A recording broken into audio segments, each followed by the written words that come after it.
Glucose की रासायनिक अभिक्रियाएं, chemical reactions of glucose. Glucose कौन कौन सी रासायनिक अभिक्रियाएं दर्शाता है, इसके बारे में अपन बात करें तो सबसे पहले बात करें कि ये ग्लूकोज मॉलिक्यूल है, CHO CHOH का होल फॉर CH2OH, ये ग्लूकोज लिख दिया मैंने। अब ग्लूकोज का सबसे पहले अपन क्या करा लेंगे, एसिटिलीकरण करवाते हैं, एसिटाइलेशन। एसिटिलीकरण क्या होता है कि ग्लूकोज की अभिक्रिया किसके साथ करवाएं, एसिटिल क्लोराइड या फिर एसिटिक एनहाइड्राइड के साथ। एसिटिक एनहाइड्राइड ये रहा, एसिटिक एनहाइड्राइड क्या होता है, CH3 C double bond O C double bond O CH3, इसको कहते हैं एसिटिक एनहाइड्राइड।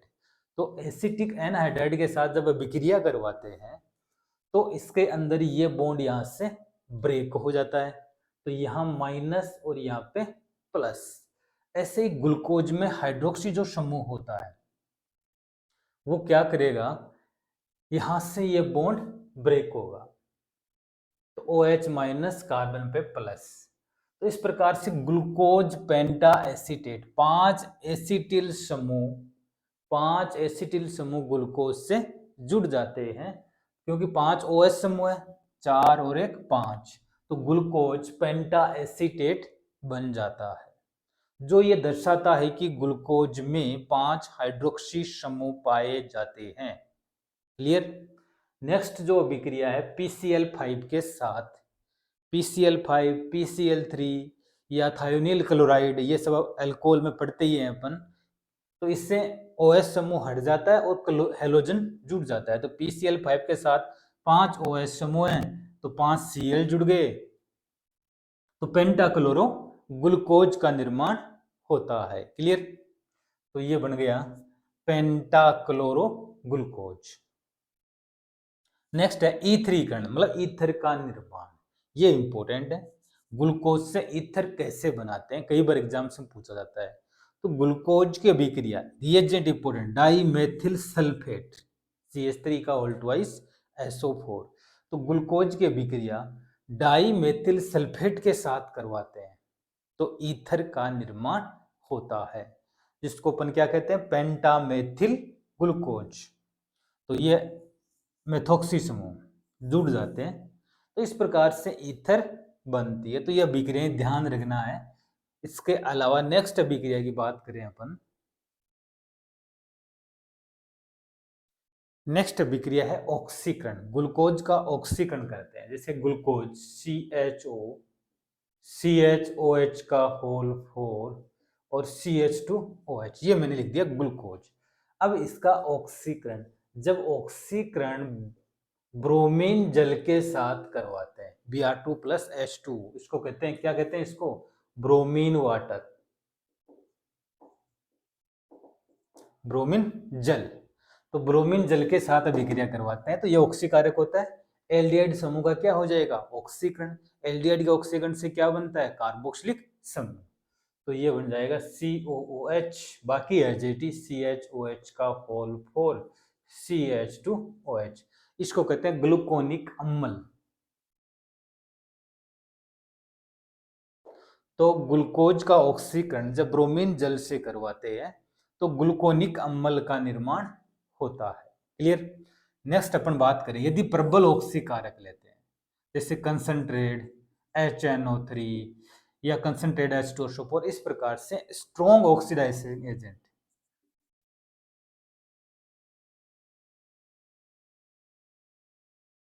प्रबल ऑक्सीकारक, तो ये क्या करेगा, इसका तो ऑक्सीकरण होगा ही होगा, साथ में CH2OH समूह का भी ऑक्सीकरण हो जाता है। तो इससे क्या बनेगा, COOH, CHOH का होल 4 और COOH, इस प्रकार का डाई कार्बोक्सिलिक अम्ल बनता है, जिसको कहते हैं सैकरिक अम्ल।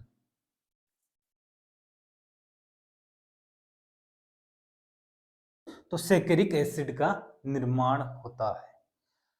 यदि ब्रोमीन जल से कराएं तो ग्लूकोनिक अम्ल, और प्रबल ऑक्सीकारक कंसंट्रेट HNO3 वगैरह द्वारा करवाएं तो सैकरिक एसिड का निर्माण होता है। तो ये ध्यान रखना है। नेक्स्ट अपन बात करें कि एग्जाम्स में कई बार पूछा जाता है कि ये कैसे प्रूव करो कि ग्लूकोज में एल्डिहाइड समूह पाया जाता है। तो कुछ विशिष्ट अभिकर्मक हैं जिनकी अभिक्रिया ग्लूकोज से करवाने पर यह सिद्ध होता है कि ग्लूकोज में एल्डिहाइड समूह पाया जाता है। कैसे? जैसे अपन एक सिंपल सी बात करें कि ये मैंने लिखा ग्लूकोज CHOH का होल 4 CH2OH, ये ग्लूकोज है। अब अपन को ये प्रूव करना है कि ग्लूकोज में एल्डिहाइड समूह पाया जाता है। कैसे सिद्ध होगा ये बातें? तो इसके लिए कुछ एल्डिहाइड की अभिक्रियाएं, जैसे टोलेन अभिकर्मक के साथ, पेलिंग विलियन के साथ, बेंडिक्ट विलियन के साथ, तो ऐसी अभिक्रियाएं केवल और केवल ग्लूकोज देता है, फ्रक्टोज नहीं देता है। कारण जैसे मान लो कि सबसे पहले मैं बात करूं टोलेन रिएजेंट के साथ, टोलेंस अभिकर्मक के साथ, और एल्डिहाइड कीटोन में अपन ने पढ़ा था कि टोलेन अभिकर्मक क्या होता है।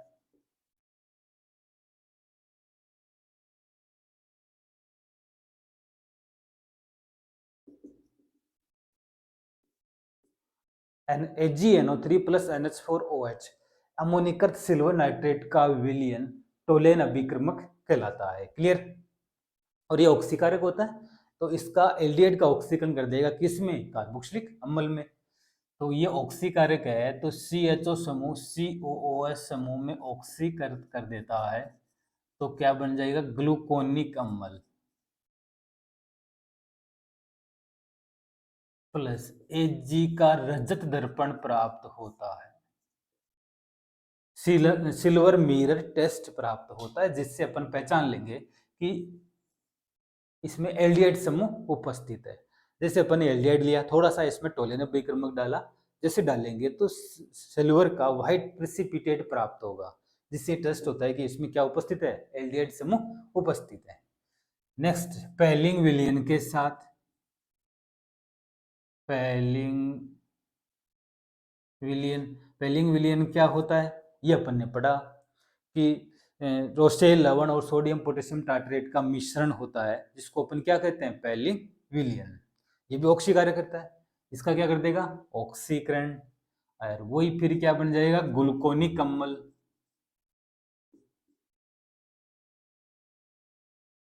ये ग्लूकोनिक अम्ल प्लस साथ में CO2 का रजत लाल अवक्षेप प्राप्त होता है, रेड पीपीटी, रेड प्रिसिपिटेट प्राप्त होता है। किसमें? ग्लूकोज की अभिक्रिया पेलिंग विलियन के साथ करवाते हैं। तो नेक्स्ट,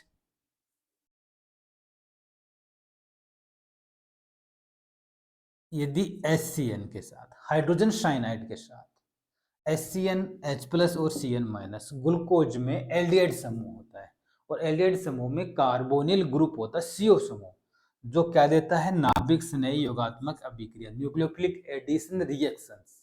कैसे देता है कि जो कार्बोनिल समूह है, जैसे ये ग्लूकोज है, इस ग्लूकोज में ये कार्बोनिल समूह है इस प्रकार से। अब जो ये कार्बोनिल समूह है, इस पे ऑक्सीजन माइनस तो कार्बन पे प्लस, तो ये Cn माइनस जुड़ेगा कार्बन से, मतलब नाभिक स्नेही अभिकर्मक का योग हो जाएगा, तो इससे बन जाएगा साइनोहाइड्रिन। क्या बनेगा?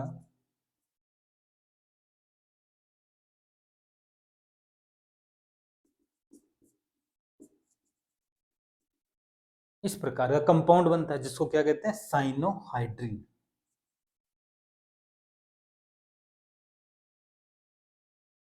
तो ग्लूकोज HCN के साथ अभिक्रिया करके साइनोहाइड्रिन बनाता है।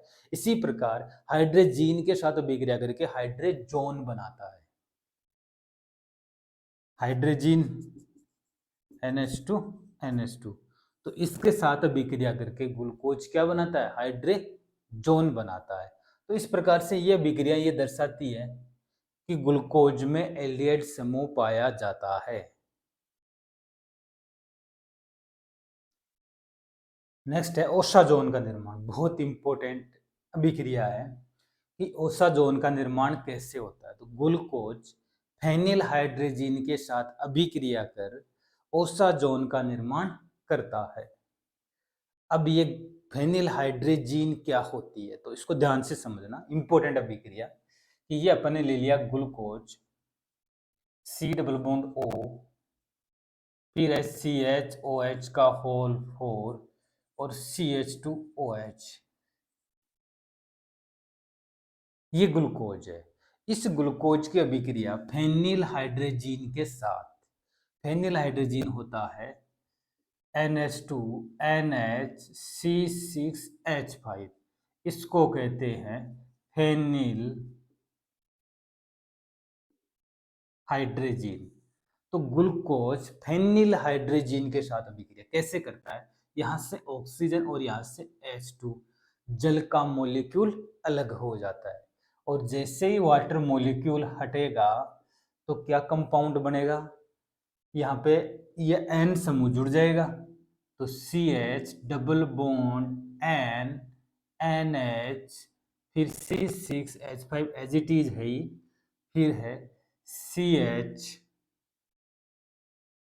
OH, फिर है CHOH का होल 3 और CH2OH। इस प्रकार से फेनिल हाइड्रोजन यहाँ से H2 उठ गया और double bond N single bond NH C6H5 बन जाता है। क्लियर, कोई दिक्कत? अब ये इसमें होती है चलाव्यवता, टोटोमेरिज्म। चलाव्यवता कैसे होती है, ध्यान देना, यहाँ पे जो हाइड्रोजन है इसके इलेक्ट्रॉन आएंगे यहाँ पे और इसके इलेक्ट्रॉन यहाँ पे, तो इससे बन जाएगा CH NH NH C6H5, फिर यहाँ पे हो गया डबल बॉन्ड COH, फिर है CHOH का होल 3 और CH2OH। इस प्रकार से आपस में चलाव्यवता द्वारा आइसोमराइज होकर के कंपाउंड बन जाता है। चलाव्यवता, टोटोमेरिज्म जिसको अपन कहते हैं। क्लियर? अब क्या होगा, अब इसके इलेक्ट्रॉन जैसे ही यहाँ पे आएंगे तो इसके इलेक्ट्रॉन आएंगे यहाँ पे और ये समूह यहाँ से अलग हो जाएगा, तो C6H5NH माइनस और यहाँ से ये H प्लस हटेगा, ये जुड़ करके और एनिलीन समूह अलग हो जाती है, तो C6H5NH2 ये अभिक्रिया पात्र से अलग हो जाती है और क्या कंपाउंड बनता है, CH डबल बॉन्ड NH, फिर बना C double bond O, CHOH का होल 3 और CH2OH। एक तरह से कीटोक्जिम बन गई, कीटोन और ऑक्जिम दोनों जुड़े हुए हैं तो कीटोक्जिम टाइप कंपाउंड बन गया। अब चूंकि कार्बोनिल समूह है, ये दोबारा फेनिल हाइड्रोजन के साथ विक्रिया कर लेता है, तो ये C6H5NH ये ले लिया मैंने दूसरा मोलिक्यूल फेनिल हाइड्रोजन का, तो यहाँ से H2 और यहाँ से O जल का अणु अलग हो जाता है, तो इससे बनेगा CH डबल बॉन्ड NH, फिर इधर जुड़ गया C double bond N NH C6H5 CHOH का होल 3 CH2OH, ये कंपाउंड बन गया। 2 मोल फेनिल हाइड्रोजन का योग हो गया। अब ये फिर फेनिल हाइड्रोजन इसके साथ योग कर लेती है, C6H5NH कैसे, यहाँ से H और यहाँ से NH2, अमोनिया मॉलिक्यूल अलग हो जाता है, NH3 मॉलिक्यूल, और फाइनल प्रोडक्ट क्या बन जाता है, CH double bond N NH C6H5, फिर है CH double bond N NH C6H5 CHOH का होल 3 CH2OH। तो इस प्रकार का कंपाउंड, और इस कंपाउंड को क्या कहते हैं, ओसाजोन कहते हैं। तो इस प्रकार ओसाजोन निर्माण के लिए ग्लूकोज का 1 मोल 1 मोल ग्लूकोज 1, 2 और 3 मोल फेनिल हाइड्रोजीन के साथ अभिक्रिया करके ओसाजोन का निर्माण करता है। तो ये भी कई बार एग्जाम से पूछते हैं कि ओसाजोन निर्माण में 1 मोल ग्लूकोज कितने मोल फेनिल हाइड्रोजीन के साथ अभिक्रिया करता है? तो 3 मोल फेनिल हाइड्रोजीन के साथ अभिक्रिया करता है। क्लियर? कैसे अभिक्रिया होती है ये मैंने समझा दिया, इसकी पूरी क्रियाविधि जो आपको ध्यान में रखनी है।